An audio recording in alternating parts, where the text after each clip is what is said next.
It's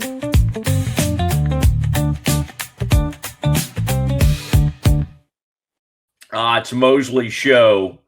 Welcome in on this Monday. It's a holiday. Lots of American flags around the neighborhoods.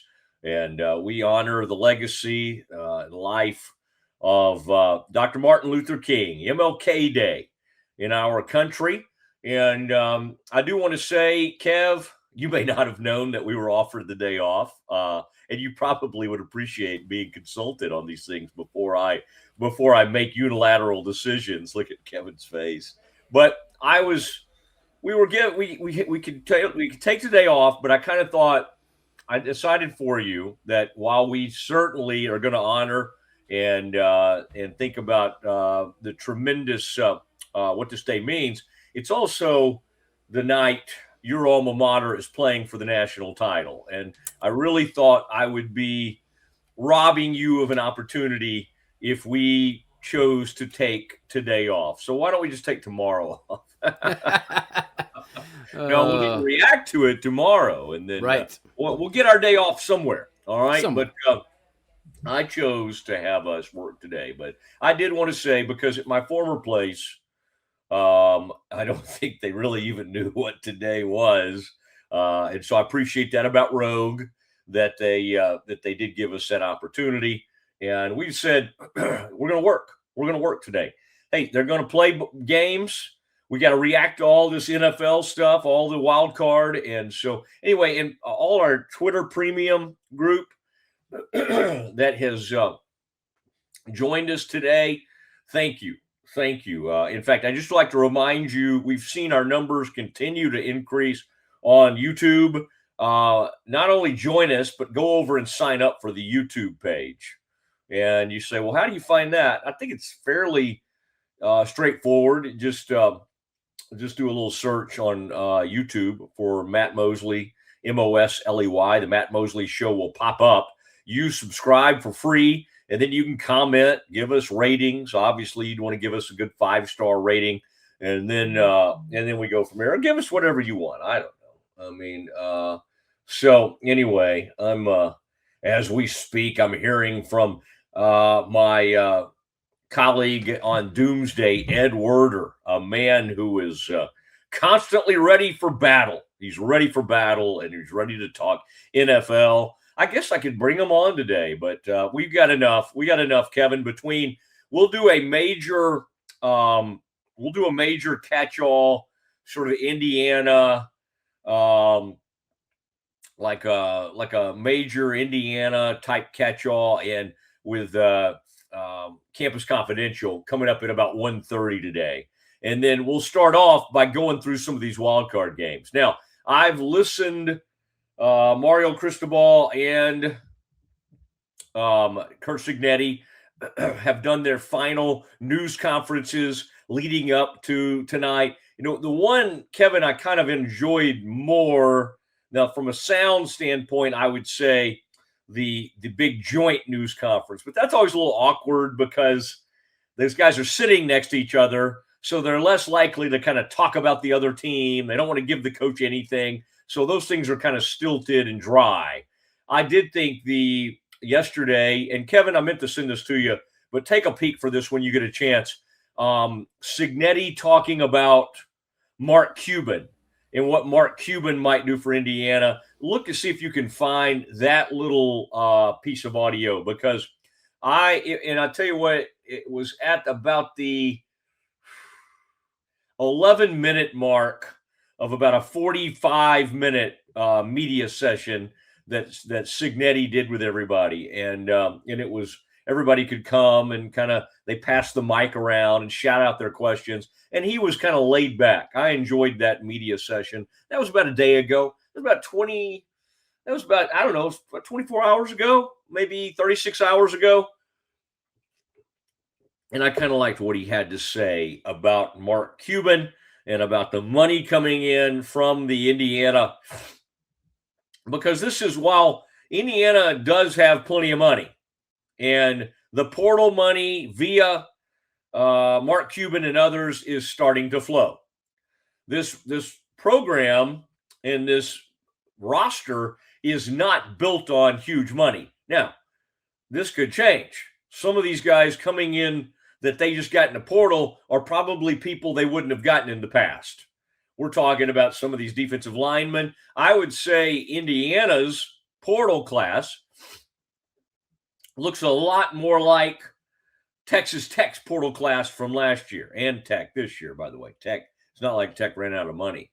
What Indiana and Tech both have are teams that when it comes to their early signing period from high school, they're just not putting as much money into that anymore. And totally understandably why. I mean, like, I think the University of Texas and the A&M and Alabama and Georgia and even Clemson to a certain extent, they still love the ability to say, we have USC's like this, Notre Dame's like this, Michigan's like this, Ohio State. We have a top 10 recruiting class, of our high school kids that we're bringing in. I think Indiana and Tech are like way past that. Just like, we don't care. We don't care. Not that they don't want some good players, but that they're going to be real selective with that group. And they might get a 4 or 5 star or 2 and leave it at that. It's still, when it comes to that group, it's more like 4-star and 3-star guys. They're not trying to get every 5-star. And because finally, it took a while for people to realize this, that it's kind of insane to invest $2 or $3 million into these kids that are coming straight from high school. It's very rare, kind of like NFL. I mean, you do get some rookies that come in and play really well, but for true college freshmen, you occasionally will get a good quarterback. You will occasionally get a decent edge rusher, and you will occasionally get a great young wide receiver. But way more often than not, you get somebody who's not really going to help you that much. These offensive linemen are not ready as true freshmen to step in and help you. All right, that's why Texas A&M just had a kid named Jonte Porter, big-time player, big-time recruit. Started out at Lake Highlands, ended up at, I think, somewhere in the Houston area. 5-star, big-time recruit. Went to A&M, didn't play a lick. All right, he wasn't ready. And so now it's time, okay, is Jonte ready? Jonte transfers. Jonte goes to the University of Texas. Could A&M have paid him to stay? Sure. But why would they do that when they can go pay the sure thing? They can go get 2 starting offensive linemen off the street, and then they return 1 or 2 starting offensive linemen. That's the way of the world. All right. Now, Kev, I mean, this is almost when we need like our NFL underbed, our NFL music. But let's talk NFL. I mean, it's now here's the good news. Broncos, Patriots, Seahawks, Rams, AFC and NFC title games. These are the best teams. These are the best teams. I mean, they truly were. I know the Rams had to go on the road, but Rams got it done last night, by the way. Yeah, Kev, you probably go, would Mosley come help me if I had like a flat or if I had a wreck in the middle of the night? I'm sitting there watching what's going to be incredible theater, watching Chicago and the Rams. I love watching it from a warm home, frigid weather, snowflakes everywhere, and a friend of ours had a wreck. Oof. Close to us. They're okay. But I paused the truth is I responded so quickly. I didn't get the true pause on the game. I ran out the door and I helped them, got the cars where they needed to be, got the police to look at everything, helped them with the insurance, talked them through it. It was one of my wife's high school buddies, a female, and she had a wreck after dropping my wife off after a little trip they took. And so old Mosley had to go out there, monitor the situation, talk everybody through it. And when I looked finally we were waiting for the wrecker to come get her car. You missed the catch. You missed the throw. No, I got on there. All right. And I was able to and by the way, I want you to get to a point, Kevin, where you don't worry about like, oh, we can't show these highlights. I want you to, on the Mosley show, we can show that catch. We can show that play. All right. And I'll take any blame. If anybody goes, Mosley, y'all don't have the rights to do that. I'll go, I'm the one you sue. I'm the one with the deep pockets, which is not really the case. But to your point, Kev, so I pull the game back up while we wait for the wrecker for our friend, and they're in overtime already. But I've only gone back and watched that catch and watched the play about 15 times.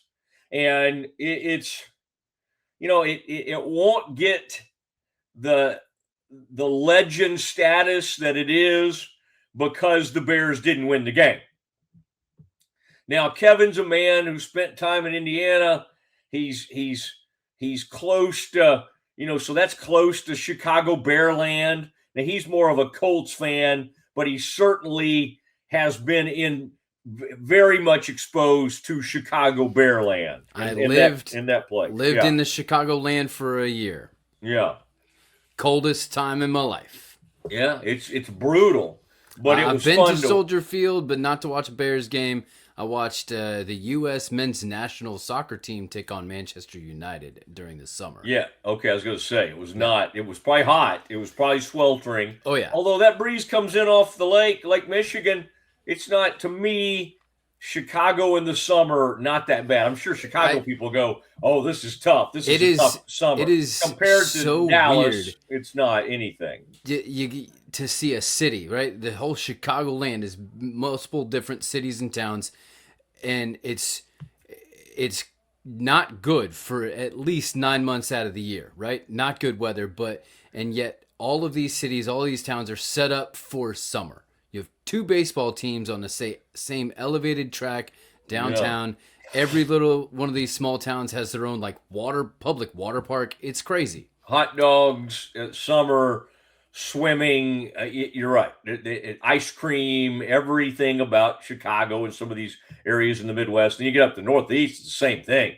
They got these creameries. They call them creameries. Down here, we call them, just go get an ice cream. Let's go. I don't know if we call it anything. Let's just go to Brahms or go wherever we're going to go. Let's go get an ice cream cone. Up there, it is like a delicacy. And then, of course, you've got the gelato at different places. But the creamery is still great. And as you go up to the Northeast, when it finally gets a little hot, they get those ice cream going. And the same thing in the Midwest. But Chicago, that game, they're down 17-10. They're on the ropes. It's fourth down. Caleb Williams strikes. It's Caleb Williams. It's fourth down, and he's trying to buy himself time. And that they're down there on like the 14-yard line, and he starts going in full retreat. And he's just trying to get away, and you're like, oh gosh, this is not going to end well. And he gets back there to the Rams 40-yard line. He drops all the way back to the 40, and he flings it. He lets it go. And the prayer is answered. Cole Kmet, and I don't know what in the world happened to the Rams defenders, but they let Cole Kmet get behind them. Probably they thought, this guy can't throw off his back foot from the 40, running away from defenders. He probably can't rip a throw this far in the air, and yet he did. And we end up in OT, and the man was headed down there to make some more magic and to take Chicago back to the NFC title game, and he threw a pick. He threw an interception. Now, Kev, I'll say on that pick, DJ Moore, and it was noted on the broadcast, I think Collinsworth made the point, DJ Moore he quit on that route. Don't exactly understand it. Don't know what happened. But the interception happens, and the old Rams, you don't give an old dog like Stafford that many chances. All right, in between Adams and Nakua and that whole bunch. I mean, those tight ends, which I told you recently, Kevin. I like those. I like those tight ends that they're running around. Higbee's one of them, 88, and they'll throw an 87 at you. You do not want to give. Now, Kev, as I predicted, and it's not that I'm not going to, oh, by the way, I'm going to talk about DJ Lagway. Yes, I'm going to go. In fact, I've been texting with one of his reps who finally got this thing done. And the guy's name is Justin Giangrande. And he wanted to come on with us today. And then it turns out he's at the CFP. He's at the college football playoff game. And so I'm just not pushing it. I also had a chance to have, Grant McCaslin on the tech coach. Now they've offered him to me, though, after tomorrow night's game, which is interesting because I guess we would just find a place to do it. It's going to be a little awkward because I got to interview him, and then I'll interview Scott Drew tomorrow after the game. If Baylor beats Tech, I don't really think Grant's going to be that excited about holding up with me for an interview. So I might opt to do that later this season. We do have Nikki Collin on with us tomorrow. I can confirm that. That's at 1:30. The long national nightmare, though, is over, and DJ Lagway is a Baylor Bear. All right? And, oh, my gosh, there he is. Baylor put it out. I, like a lot of Baylor fans, had almost arrived at a place. I can't remember what night that was, Friday or Saturday night. I was over there hanging out at Brahms, of all things. I was just talking about ice cream. I'm always over at Brahms. I get my milk, I get cheese, I get some fruit there. Brahms has a little grocery store, and you can get some good stuff there. Their milk tastes better than everybody else's milk, in my humble opinion. IMHO. But Kev, that night, it had come out from Matt Zenitz and Chris Hummer. Chris Hummer had just been with us on Friday. And Kev, I made the joke to him. In fact, I almost tried to find that today, Kev, so we could bring it up on the air. He talked about Mensa leaving Duke. And I said, oh, gosh, I hope Duke doesn't come after DJ Lagway. And by Friday night, after I'd made that joke, there's a report out that Duke had turned its interest to DJ Lagway. DJ Lagway had committed to Baylor, but he continued not to sign, and he went ahead and took a trip to Ole Miss, which Colt Barber and Grayson Grunhafer and our friends and even Smokey were kind of like, he's still committed. He's still committed. I was not like that. When I start hearing these people that won't commit and won't sign, my trust level was not very high at all. And by Friday night, when Matt Zenitz, who's going to be on with us soon, by the way, and Hummer said that DJ Lagway, that Duke was now looking at DJ Lagway, I, like a lot of Baylor fans, did have the thought, just pull the offer. Just pull the offer right off the table. This is ridiculous that he's supposedly committed to Baylor, and yet he's still out there entertaining these offers. I will fully admit I was ready to be done with this whole Lagway situation. And you go with Nate Bennett or find somebody else in the portal, but I was about ready to be out of the Lagway business, and I don't mind telling you that. Now that he's signed, I'm like everybody else. I'm excited to see how it goes. I think it's great for Baylor. It's too bad that we went through all this weirdness with him. Was he trying to play Baylor? He had leverage. Was he trying to get more money? He certainly got another player from Florida who he went to high school with. I don't know if that was part of the deal. I don't know. And Baylor's not going to share what they ended up giving DJ Lagway. Our thought was that it was somewhere in the $1.5 to $2 million range. I'm now texting with his top rep, and that, you know, and I told you that guy's name. Giangrande. That's Justin Giangrande. He's now going to be on with us. He's at the CFP right now, and he was sitting in some kind of meeting or convention earlier today. And my text weren't going through to him for some reason, so he kept saying, "I'm confused. What are you asking me?"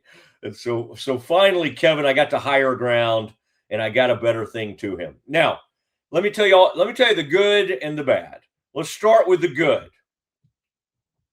You get Lagway. You get an immense talent. You get someone who, at one point in 2024, whatever year it was when he came out from Willis, was the number one recruit in the land. In the 2024 class, 2023, 24, he was the number one quarterback recruit in the country. Number one. You get him to come to Baylor with a lame duck staff. And by the way, I'm also trying to determine what's going on with Gary Patterson, because in addition to going into College Football Hall of Fame, there's a story that came out that he is in the running to be the defensive coordinator at USC. Now, what relation does that have to Baylor? Well, he's got his longtime old tight ends coach as the Baylor tight ends coach, Jarrett Anderson, and then Paul Gonzalez is Baylor's quarterbacks coach.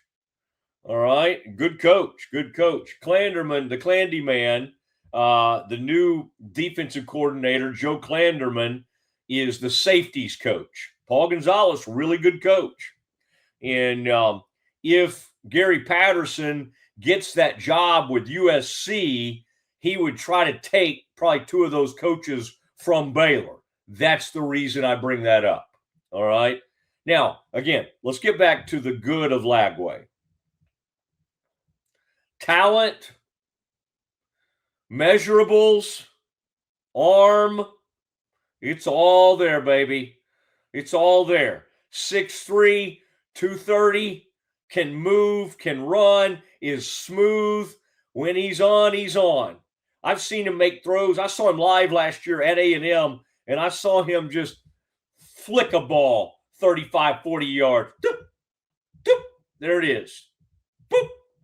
I mean, and listen, there's, in terms of pure talent, find me somebody better going into next year in the Big 12. Pure talent. Who did Arizona State bring in? Remind me. Because they lost Levitt. Oh, they got that Sims coming back. Utah. They've got Dampier coming back. I mean, I can name you plenty of guys that have been more productive, maybe, or have a better QBR. But in terms of, now, what does he bring Baylor? He brings a little swagger to him. He brings some, dang it, they went out and signed a guy that at one point everybody wanted. Everybody wanted him. He's from a physically imposing standpoint, Baylor has not had anyone like this since. I mean, I guess you could say RG3, but this guy's put together way more than RG3 was when he showed up on campus. RG3 was plenty tall, but he was still a bit fragile. And when he would screw around, it wouldn't slide or wouldn't get out of bounds. He kind of played like the kid with the New York Giants and Jackson Dart. He wouldn't get out of bounds and he'd get crushed. He'd be like, it almost was like, oh my gosh, it's gonna be like a bag of bones over there. This guy's built more like, Petty was a big, imposing dude. Big physical 6'3", 6'4" dude. And Sawyer Robertson's a big guy. Sawyer Robertson's, 6'3". He's got all the measurables, but this guy is thicker. he's stronger, and Lord knows I hope he's more athletic. I mean, Sawyer was plenty enough athletic, but they stopped using him, and they didn't use his legs this year, and that honestly hurt the team. And maybe someday the offensive coordinator, maybe Jake will tell us, maybe he'll tell us exactly what was going on there, why they couldn't run when you need the quarterback run to be effective in this league, and that they wouldn't run it. I don't know. I don't have a great sense for why that happened. I'll remind you of the other. So I think Lagway, he checks a lot of boxes, and he gives Baylor something they can build around, marketing, build the offense around, some identity. I mean, what did the new AD Doug McNamee say to us the other day, Kev? His big point was he told Dave Aranda, we need an identity. Let me tell you, when they brought Art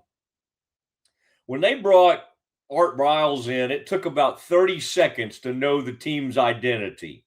The entire identity was, we are going to run 1,000,000 plays. We're going to go for it on fourth down, and we are going to sling it around, and we're going to be high tempo. All right. Now, at times, this offensive coordinator, Spavital, has done that and has run similar offense. He comes from a similar tree. He's direct descendant of the Leach tree, or kind of part of the Leach tree, but kind of his own tree when you really put it together. All right.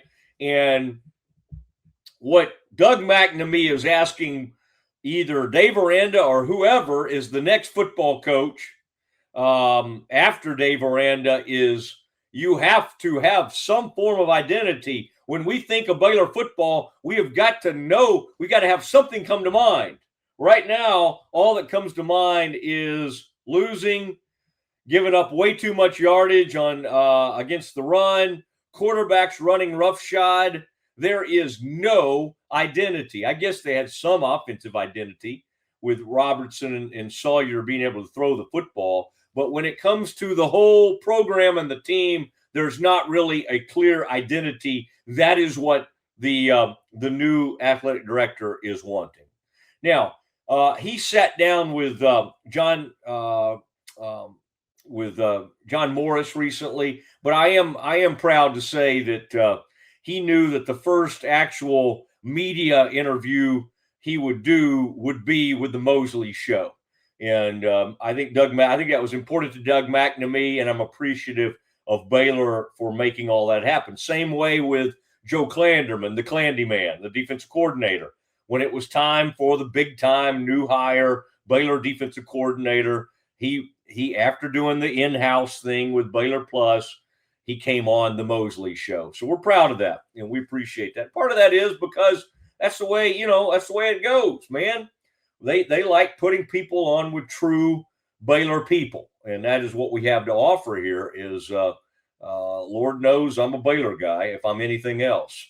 I didn't have any – I'm like, I'm fourth generation Baylor. I didn't really have any choice. I was born into this, and I've chosen to stay in it, and I would never run from it.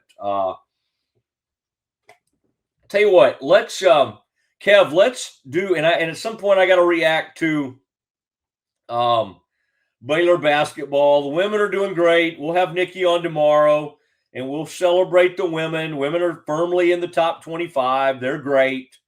Men had a Friday night outing in Kansas. I'd say for a half they battled and certainly did some good things. Second half they got annihilated. It's not a good team right now. I don't know if they can become a good team. I don't like the parts. I don't like the team. I like Scott. I like Carr. And I like Tunde. And I like Caden Powell. The rest of the team is just kind of a crapshoot. It's just like, hey, guys, let's see, man. We're going to throw it. We'll roll the ball out. And if Tunde and Carr can go get us about 60 to 65 points, we got a shot. If they can't, we have no shot. And you'll see that tomorrow night when the Red Raiders come rolling into Waco. And I'll be right there in the middle of it. In fact, I'll be with the Lane and Kirk Wakefield, that incredible Baylor sports marketing program, S3. I'm on the board of directors there. And so we're going to be attending that game and sitting with a lot of the students. Can you imagine, Kevin, what people would pay to have their Baylor student spend a game sitting with Mosley, just up in I don't know where our seats will be, but they're in the Foster Pavilion, just sitting with Mosley. I mean, it's priceless, I guess, would be what the best you could say. But I would imagine thousands upon thousands of dollars is what they would spend for something such as that. It is Tech versus the Bears.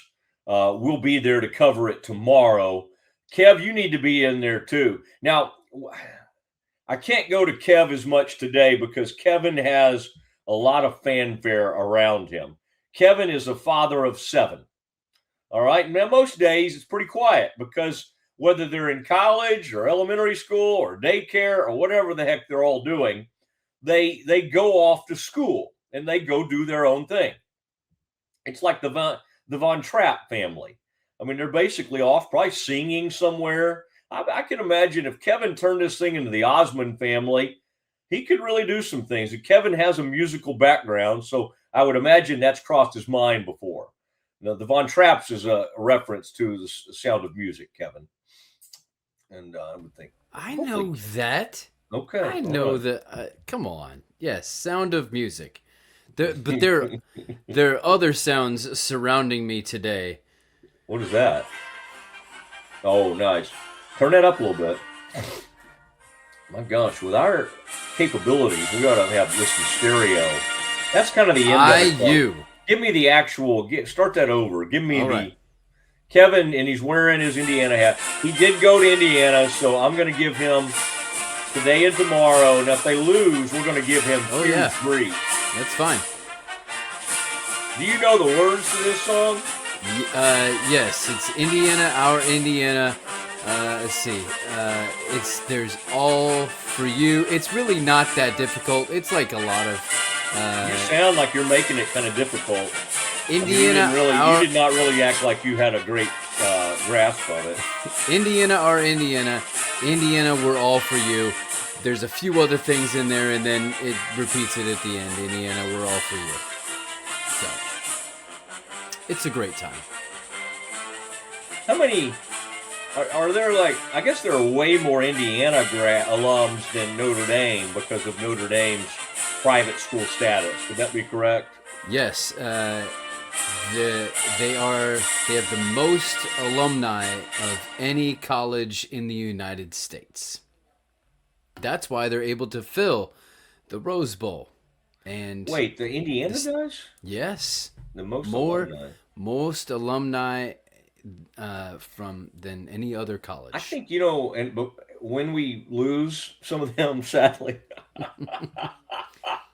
But no, I think in future years it might end up being A&M because, I mean, that's 70,000 strong. Yeah. Indiana does not have that many. Their enrollment is probably somewhere in the 40 to 50 range. Am I right? Yes, something like that. Yep. I like that "am I right" thing. You know how you do that, like on social media? AMIRI. Yeah. TE. What, you just kind of say it as one word. Okay, Kev, have you prepared some Campus Confidential for today? Yes. You want to take a break? Are you fully prepared? Yes. Yes. Just play along. Play along. Absolutely. We are definitely ready. All right. We'll do Campus Confidential with Kevin Hoosier Hall next.